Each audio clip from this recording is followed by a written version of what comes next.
स्वामी जी से बात हो गई है, कन्हैया को दुल्हा बनाने की तैयारी करो।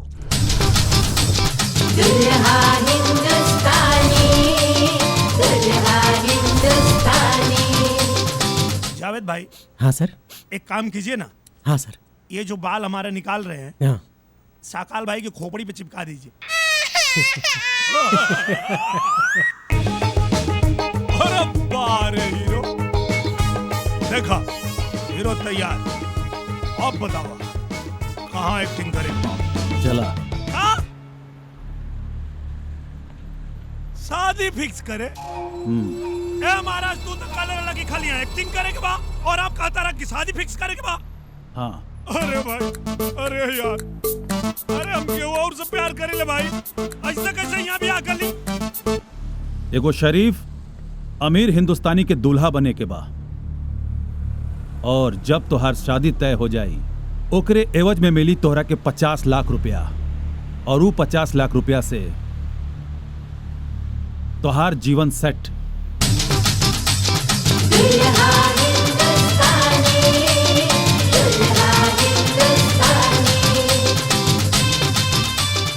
ठीक बा, कहाँ चले के बाद रिश्ता लेके?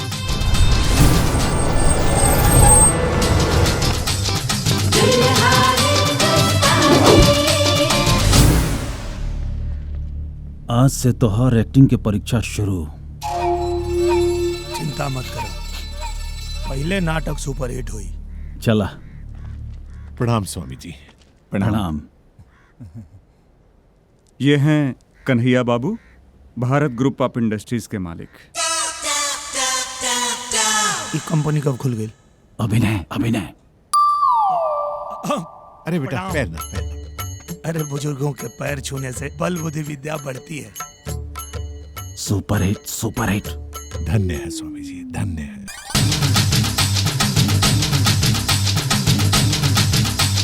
अरे आप लोग मुंह मीठा करें, जलपान ग्रहण करें।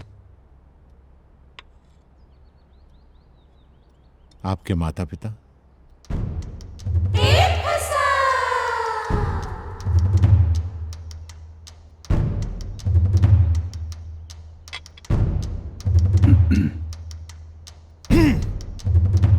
माता जी तक हमरा के जन्म दिला के बाद ये दुनिया से चल बसली,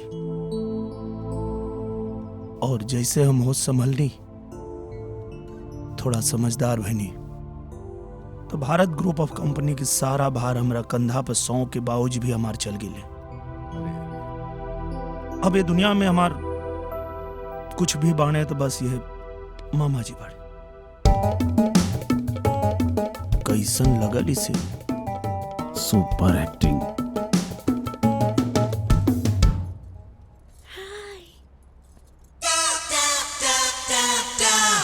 अरे हम काजल के बुआ।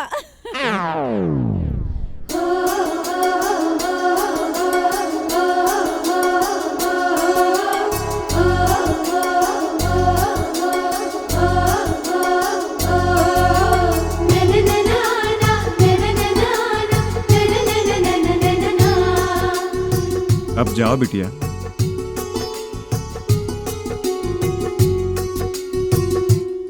बाबू, काजल के माता जी नहीं खी। हमरा से जितना संभव भइल हम उच्च शिक्षा और संस्कार देवे के कोशिश कईनी। हमरा भरोसा बा कि हमरी बेटी जौन घर भी जाई, वो घर के लोग खुश रहे, तो हम रिश्ता पक्का समझी। एमे कौन सा? ऐसे कैसे फाइनल समझे?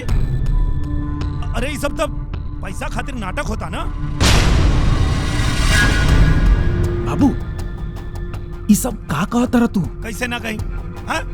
अरे ये सब नाटक ना रही, एक्टिंग ना रही, तो भारत ग्रुप ऑफ कंपनी के होखे वाली मालकिन आईली, उनकरा के तू दिखला, हम देखनी, और वो खाली हाथ चल गई। अब माफी मांगी। अरे जैसे मैं तुम्हें जानता हूं वैसे मैं इन्हें जानता हूं। इतनी छोटी सी बात को इशू बनाने की जरूरत नहीं है। माफी चाहता नहीं स्वामी जी, आपके सामने हमारे बोले के औकात नहीं है, लेकिन एगो लक्ष्मी के अपमान, एक मात्र शक्ति के अपमान हमसे बर्दाश्त न भइला, ऐसे हम बोल देनी। हमरा की क्षमा कर दी। बाबूजी आपके आदेश से, आपके आशीर्वाद स्वरूप आपके लाडली बिटिया के अपन पत्नी के रूप में पाके हम अपने आप के धन्य समझा। अरे धन्य तो मैं हो गया बेटा कि तुम्हारे जैसा संस्कारिक, विचारवान और ज्ञानी व्यक्ति हमारे दरवाजे तक चलकर आया, हमारी बेटी का हाथ मांगने के लिए। हमके ये रिश्ता मंजूर बा, लेकिन हमारी आपसे हाथ जोड़कर विनती है, जैसा कि आप जानते हैं कि हमारी एक खानदानी परंपरा है कि शादी के बाद लड़का और लड़की दोनों 1.25 महीने के लिए हमारे घर में ही रहेंगे। इसमें कोई आपत्ति की बात नहीं है। अब शादी के बाद पत्नी आजीवन अगर पति के साथ रह सकती है, तो क्या दामाद 1.25 महीने पत्नी के साथ नहीं रह सकता? बकवास करता रहा। अरे अभिनय बा अभिनय। ऊ तो बोला आ जाता नहीं।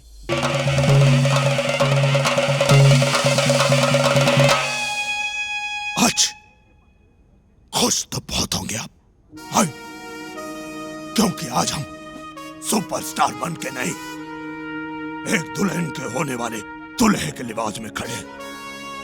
अब तो हमने 2 नाव पे पांव रख दिया है, और 2 नाव पे पांव रखना और फिर काप फाट के मरना भैया, ये तो सबको पता है, हाय? पर आपकी मर्जी के बिना कहां कुछ होता है, हमको भी पता है। हमारे सुपरस्टार बनने का रास्ता भैया कहीं ना कहीं आपने यहीं से तय किया है, हाय? तो कैसे कैसों को दिया है, ऐसे वैसों को दिया है, हमको भी तो लिफ्ट करा दो। हाँ भैया प्लीज।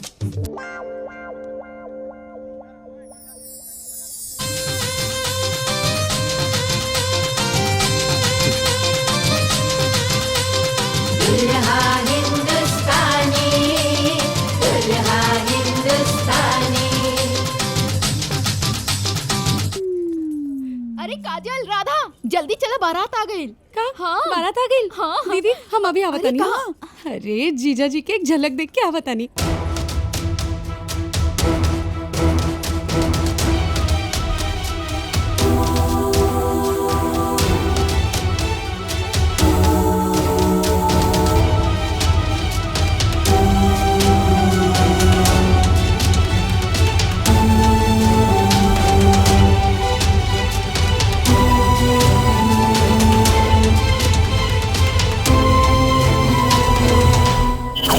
राधा बिटिया, तू एजा बाड़ू, कब से तोरा खोजता नहीं। काजल के कंगन कहाँ बा? अरे बुआ वो एजा ड्रॉर में होकी, ध्यान से ढूंढी ना। अच्छा ठीक बा।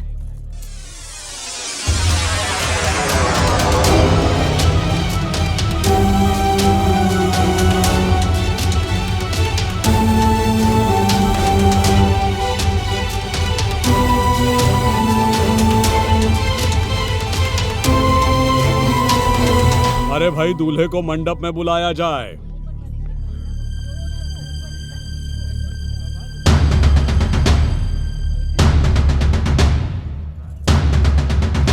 अरे राधा बेटी जी, जा काजल के लेके आवा लोग, शादी के मुहूर्त होला ना, जा जा जल्दी लेके आवा। जी।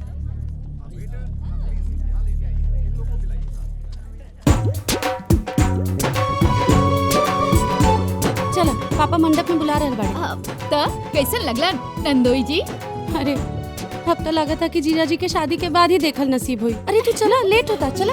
दुल्हन को जल्दी से बुलाइए, मुहूर्त निकला जा रहा है। जी ला, आ गई दुल्हन।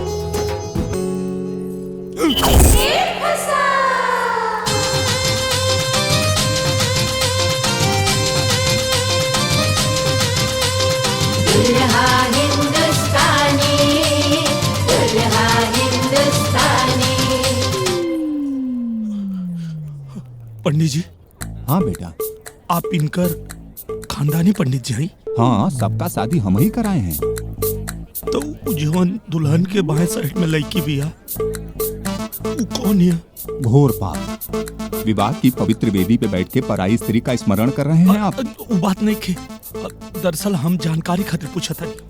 दुल्हन की छोटी बहन राधा है।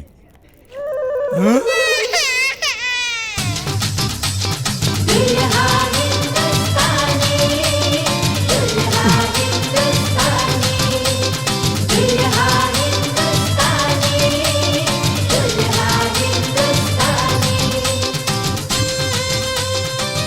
हई अक्षत हाथ में लें। ओम मंगलम भगवान विष्णु मंगलम गरुड़ध्वज मंगलम पुंडरीकाक्षाय मंगलाय तनोहरे। यहाँ पे डाल, सिंदूर दान करवाएं।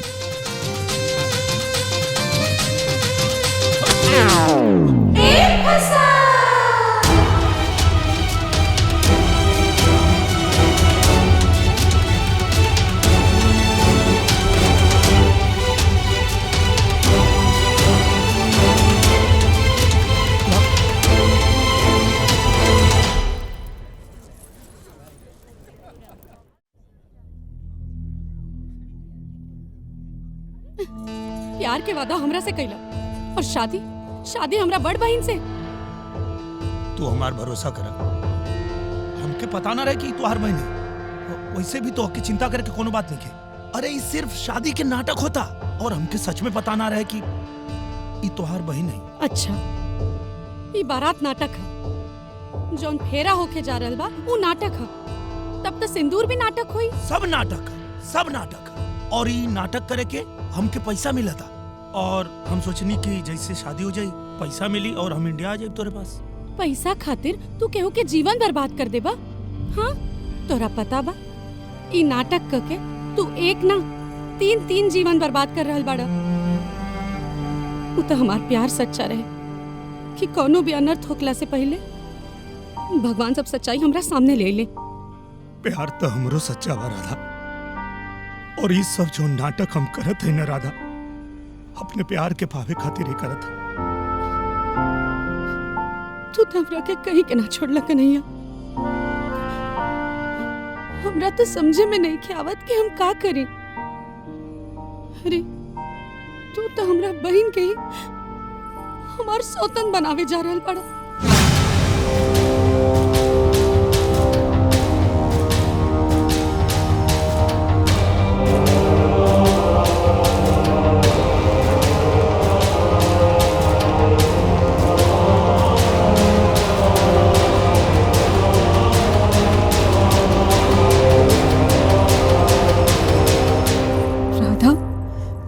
कर दे लो दीदी। राधा, जौन चीज खातिर हम तोरा के मना कैले रहनी तू वही कर दे लो। राधा, हम तोरा के समझौले रहनी ना कि प्यार मोहब्बत के हमनी के जीवन में कोनो जगह नहीं के। हमनी के जीवन के फैसला सिर्फ बाबूजी के हाथ में बा। वो दिन तोरा के फोन पे भी मना कैले रहनी, फिर भी तोके कुछ समझ में नहीं के आइल। सॉरी दीदी,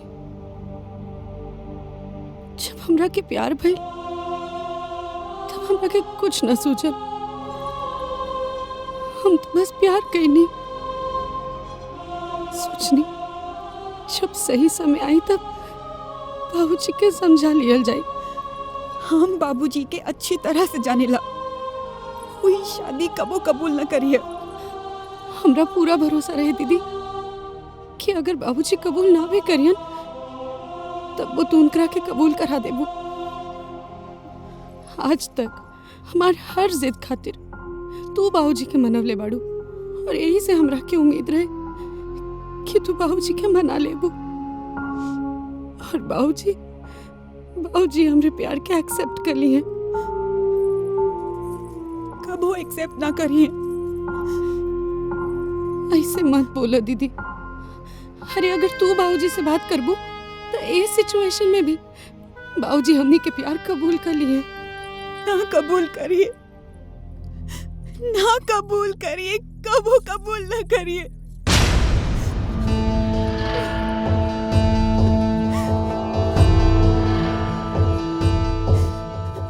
दीदी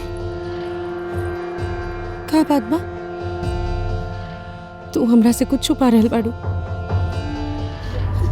I'm so sorry दी, लेकिन तोरा साथ इतना कुछ हो गई और तू हमरा के कुछ बतवलू ना।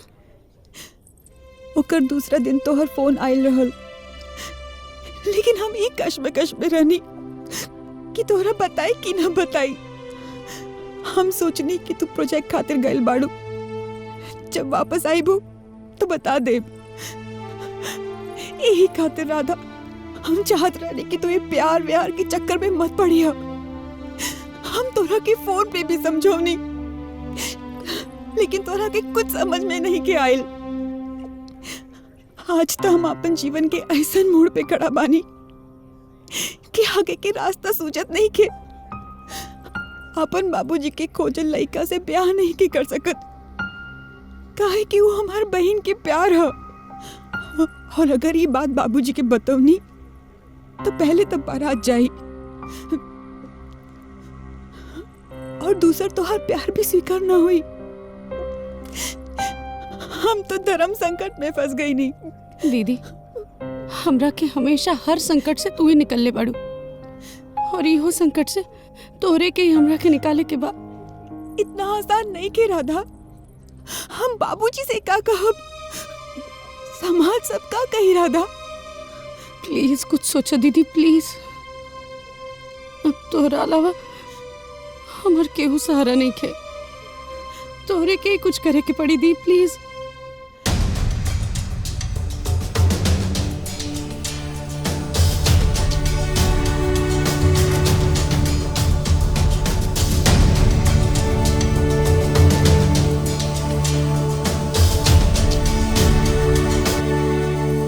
जब दूल्हा मंडप बाराती पंडित तैयार हो तो शादी तो हुई, पर हमार ना तोहार शादी हुई।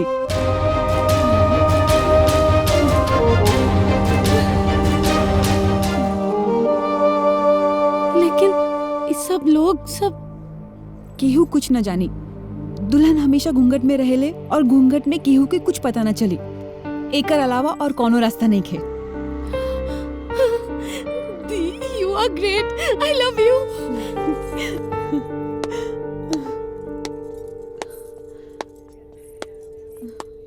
आज मुझे शाहरुख खान के उस डायलॉग पे पूरा यकीन हो गया। वो कहते हैं कि जब आप किसी चीज को दिल से चाहो तो पूरी कायनात उसे आपसे मिलाने की कोशिश में लग जाती है। आज आपने मुझे मेरी चाहत से मिलाया। Thank you.